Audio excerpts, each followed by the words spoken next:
अस्सलाम वालेकुम, मेरा नाम डॉक्टर हिजरत है और मैं प्लास्टिक सर्जन हूँ। आज मैं आपको बताऊंगा एफयूटी हेयर ट्रांसप्लांट डिटेल में। एफयूटी जिसको लोग कट, स्ट्रिप, फस ये सारे मेथड कहते हैं। पेशेंट तो यूजुअली जब ऐसे नाम जैसे ही सुनता है तो वो सर्जरी से इनकार करता है। तो इसकी वजह क्या है? इसकी वजह ये है कि ज़्यादातर जो लोग ये नहीं करते ये सर्जरी, तो वो बजाय इसके कि उनको कहे कि हम ये नहीं करते, किसी और सर्जन से करा ले, या उनको बता दे कि चलो एफयूई बेहतर है, लेकिन कम से कम इससे उसको इतना ना डराए कि वो कहीं और से भी फिर ना करवाए और वो कैंडिडेट हो एफयूटी का। एफयूई की अलग कैंडिडेट्स होते हैं इंडिविजुअल, एफयूटी के अलग। ना एफयूटी परफेक्ट है ना एफयूई परफेक्ट है, दोनों में कुछ प्रॉब्लम्स है, कुछ फ़ायदे हैं। वो दोनों इस तरह नहीं है कि एफयूई सब मरीज़ों के लिए, बिल्कुल एफयूई सब के लिए नहीं है, सब मरीज़ एफयूटी के भी नहीं है। तो इंडिविजुअलाइज करना पड़ता है और ये एक हॉनेस्ट एडवाइस देना, सजेशन देना, ये हर सर्जन का एक बेसिक फ़र्ज़ है कि वो उनको दे, बजाय इसके कि वो सिर्फ कहे कि हम सिर्फ एफयूई करते और आप भी एफयूई करें, वो सबसे बेस्ट है। ऐसे नहीं है। प्राइमरी कंसर्न जो होता है किसी भी बंदे का गंजेपन के लिए जो होता है, जो बाल पर्सन होता है, वो कहता है कि बाल आ जाए, तो ये प्राइमरी कंसर्न है कि उसको बाल चाहिए। सेकेंडरी कंसर्न होता है कि उसका स्कार ना आए, कुछ और ना आए, वो सेकेंडरी है। थर्ड पर ये होता है कि हम जब शेव करेंगे तो फिर नज़र ना आए। यूजुअली जब वो नाइयों के पास जाते हैं उनको कहते हैं कि निशान है, स्कार है, ये है, क्योंकि कुछ सर्जन के स्कार इतने अच्छे नहीं है, वो दूसरी तरीके से करते हैं। मैं जो करता हूँ ट्राइकोफेटिक क्लोजर करता हूँ, उसके स्कार अल्हम्दुलिल्लाह माशाल्लाह बहुत अच्छे। 100 में से 95-96 लोग पेशेंट जो होते हैं वो बहुत खुश होते हैं स्कार से, उसका नज़र ही नहीं आता। 2-3% लोग, 2-3 लोग होते हैं उसमें स्कार थोड़ा बहुत नज़र आता है, जो यूजुअली वो जब शेव करते तब नज़र आता है, इसके बगैर वो नज़र नहीं आता। और वो नहीं बताते उनको, चूँकि ये सिलसिला शुरू ही नाइयों से तब हुआ था जब वो 1980 में 1975 में पहले पंच ग्राफ्ट होती थी। पंच ग्राफ्टिंग ये होता है कि वो 4 mm पंच से वो बाल लेते थे, तो वो बड़ा बाल होता था, तो वो जब आगे लगाते थे तो उसमें अपने एक मसाइल आए। फिर उसके बाद 1980 में स्ट्रिप हुई, तो सबसे पहले आए थे पंच ग्राफ्टिंग सर्जरी, स्ट्रिप उसके बाद आई थी।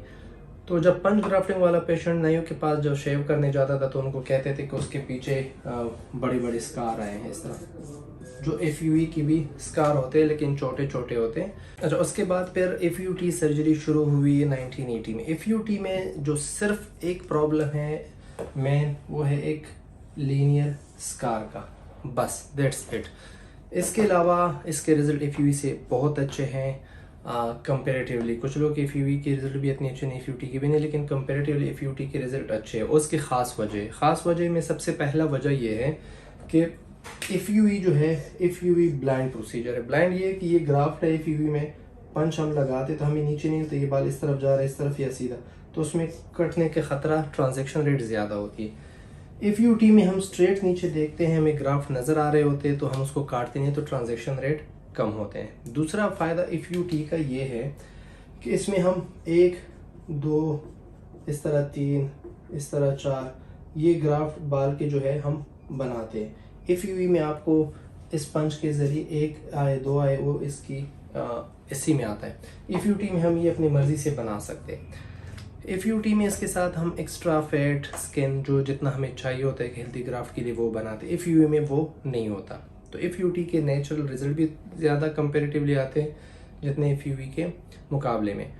एफयूई के अपने फ़ायदे, उसमें ये स्कार नज़र नहीं आता, छोटे छोटे स्कार होते हैं, पेन थोड़ा कम होता है, स्टिच नज़र नहीं आते, तो उसमें वो ऐसा मसला नहीं है। तो मैंने जिस तरह पहले बताया कि कोई भी प्रोसीजर परफेक्ट नहीं है। फिर ये है कि अब ये कहते हैं कि अच्छा, ये अगर इतना अच्छा है तो मार्केट से बाहर क्यों है? तो मार्केट से बाहर इसलिए है चूँकि एफयूई के लिए सर्जन होना ज़रूरी नहीं होता, एफयूटी के लिए सर्जन होना ज़रूरी है। सबसे बड़ा फ़र्क ये होता है। दूसरा ये होता है कि एफयूटी के लिए आपके पास टीम डेडिकेटेड होनी चाहिए, ज़्यादा ट्रेन टीम होनी चाहिए। एफयूई में आपको इतनी ट्रेनिंग की ज़रूरत नहीं होती टीम को, आप 1-2 बंदे से काम चला लेते हैं। एफयूटी में 5-6 बंदे चाहिए होते हैं आपको, माइक्रोस्कोप में डायसेक्शन करते, फिर एक एक ग्राफ्ट अलग करते, फिर स्लीवर्स ये सारे, तो फिर प्लेस करना। तो ये आप सिर्फ ये स्टेप्स देख के भी आपको अंदाज़ा होगा कि ये कितना डेडिकेटेड और हार्ड वर्क है FUT में एज़ कम्पेयर टू FUE। तो ज़्यादातर लेग्स में ट्रेनिंग ज़्यादा टाइम लगता है। अगर FUE कोई आपका एक बंदा को ट्रेन कर रहे हो तो अगर साल में सीखे तो ये 4 सालों में सीखेगा। ये रफली एक मैं आपको एक टाइम ड्यूरेशन बता रहा हूँ कितना टाइम उस पर लगता है। तीसरी अब बात यह है, जब बात आती है पेशेंट एक्सपेक्टेशंस भी, तो पेशेंट एक्सपेक्टेशंस ये होते हैं कि चूँकि हेयर ट्रांसप्लांट और ये सारी चीज़ लोग इस मसले जो है इसके साइकोलॉजिकल ट्रामा से गुजर रहे होते हैं जो भी पेशेंट है।